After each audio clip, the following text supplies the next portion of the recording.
દિલ્હીથી લખનઉ જતી ઇન્ડિગો ફ્લાઇટમાં એક મુસાફર સાથે એક ચોંકાવનારી ઘટના ઘટી। વિમાન ટેક ઓફ થતાની સાથે જ અચાનક તેની સીટ ઝડપથી હલવા લાગી, જેના કારણે તે ગભરાઈ ગયો।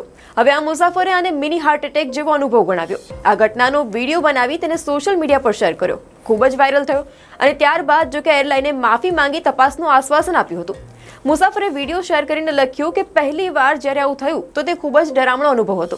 ક્યારેય વિચાર્યું ન હતું કે સીટ આટલી જોરથી આગળ પાછળ હલી શકે છે અને સાથે જ એ પણ કહ્યું કે કદાચ આ નાની વાત લાગે, પણ વિચારો કે જો કોઈ વૃદ્ધ વ્યક્તિ અથવા કોઈ સ્વાસ્થ્ય સમસ્યા ધરાવતી વ્યક્તિ હોય અને આ સીટ પર બેઠી હોય તો શું થઈ શકે। વિડીયોમાં જોવા મળે છે કે 3 મુસાફરો એક લાઇનમાં બેઠા હતા અને અચાનક જ તેમની સીટ આગળ પાછળ હલવા લાગી।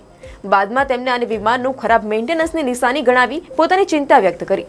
મુસાફરે જણાવ્યું કે ફ્લાઇટ ક્રૂએ તેમને જાણ કરતા જ તાત્કાલિક બીજી સીટ પર શિફ્ટ કરી દીધા અને લેન્ડિંગ પછી ટેકનિકલ સ્ટાફને સીટ તપાસવા માટે બોલાવવામાં આવ્યા। જોકે બાદમાં એરલાઇને માફી માંગીને તપાસનું આશ્વાસન આપ્યું હતું। આ ઘટના ફ્લાઇટ્સમાં સલામતીના ધોરણો પર પ્રશ્ન ઊભા કરે છે।